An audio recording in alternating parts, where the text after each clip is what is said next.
If you've been struggling to fall asleep or stay asleep, try listening to a guided meditation tonight on the Sleep Meditation for Women podcast. Meditations are a natural, easy way to quiet your mind and relax your body so you can get the sleep you need.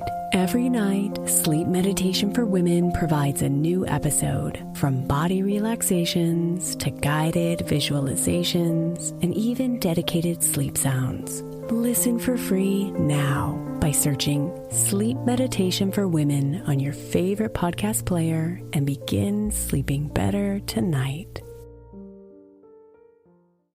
This is Optimal Health Daily, episode 2210, Biggest Marathon and Half Marathon Training Mistakes, by the Freeform Fitness team of freeformfitness.ca. And I'm Dr. Neil Malik, your host and narrator. Hello, happy middle of the week Wednesday, and welcome back to Optimal Health Daily, where I simply read to you from the best health and fitness blogs for free. And on Fridays, I answer your questions. You can send one in at oldpodcast.com/ask, or just send an email to health@oldpodcast.com. Now, today's Wednesday, and I like to share a little bit of inspiration with you every Wednesday. So with that, here we go. Quote, "You can often change your circumstances by changing your attitude." Eleanor Roosevelt. All right, and with that, let's get right to today's post and start optimizing your life. Biggest Marathon and Half Marathon Training Mistakes, by the Freeform Fitness team of freeformfitness.ca. Mistake number 1, discounting the importance of the weekly long run. For the half marathon and marathon, the weekly long run is one of the most important components of training. The adaptations that take place physiologically and psychologically during the long run are critical in helping the runner complete the race distance, as well as helping the runner achieve a goal time. Key adaptations that take place with the weekly long run include 1. Increased storage of muscle glycogen. Glycogen is the primary storage form of carbohydrates in the body, and the amount of glycogen the body can store is limited. In a typical person, there is enough glycogen present to fuel about 2 to 3 hours of moderate exercise. When glycogen stores get low or they run out, the runner hits the wall and will struggle to finish the event. However, glycogen stores can increase as a result of training, and stores improve significantly as a result of including long runs each week. 2. Improved psychological ability to handle the race distance. With each weekly long run, there is an improvement in the runner's ability to mentally tolerate exercising for long periods of time. And 3. Improved ability to absorb and tolerate the pounding the legs will take during the race. Feet, joints, tendons, and muscles are all gradually strengthened over time from the overloading they receive from the weekly long run. Many runners who fail to finish a marathon do so because of leg pain and discomfort resulting from the weight-bearing pounding over those 26 miles. Robert Chapman, director of the Human Performance Laboratory in Indiana University School of Health, Physical Education, and Recreation, and coach of Brook Team Indiana Elite, recommends taking a long run once each week, starting early in training and at about 20% of overall weekly volume.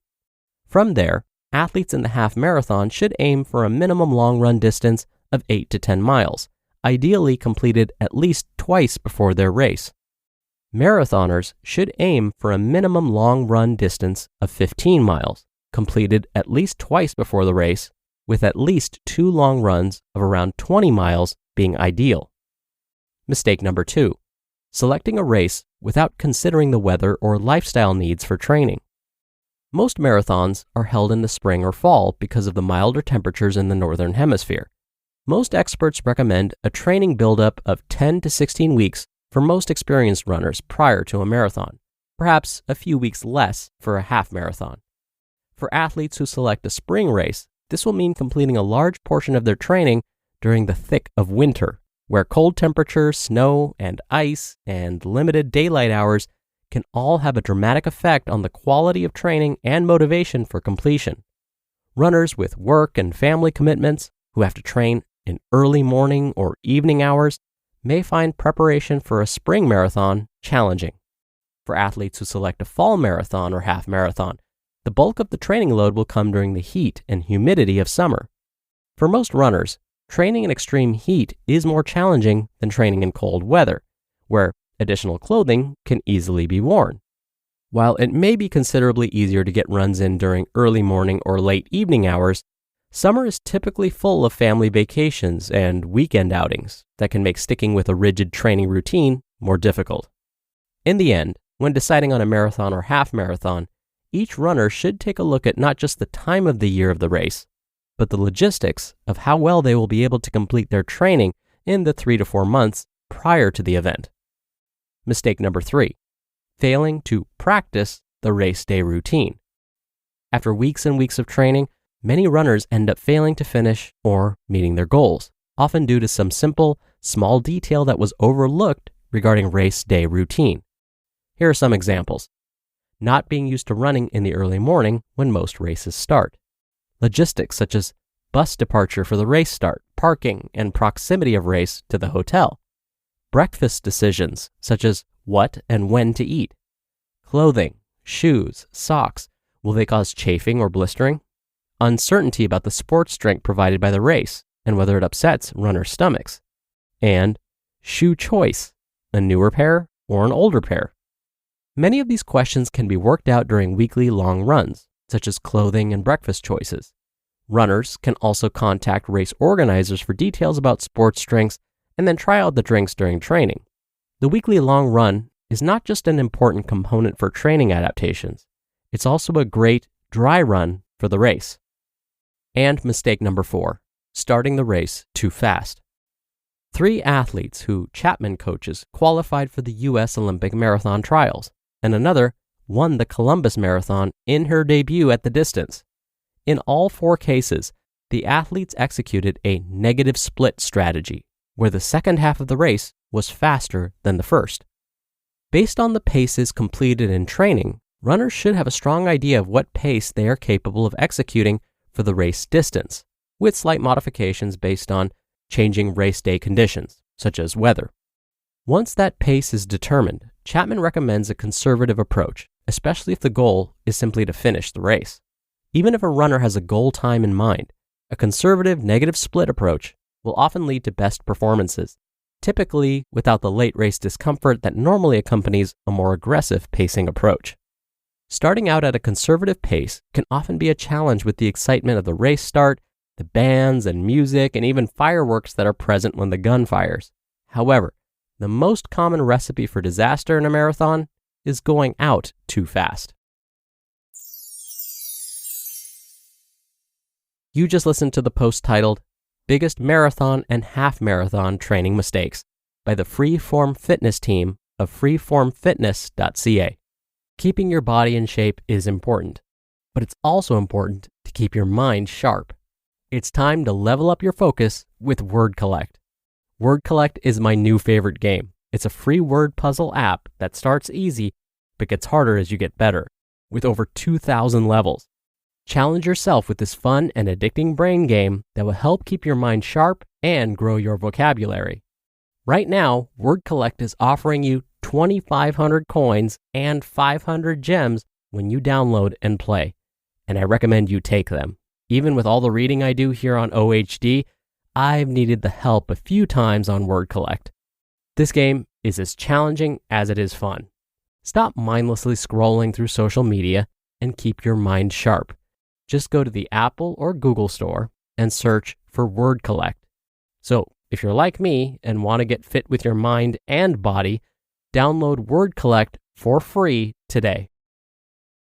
Dr. Neal here for my commentary. I'll be honest with you. I have never completed a marathon. I've never even completed a half marathon. The most running I've done in one session is a 5K.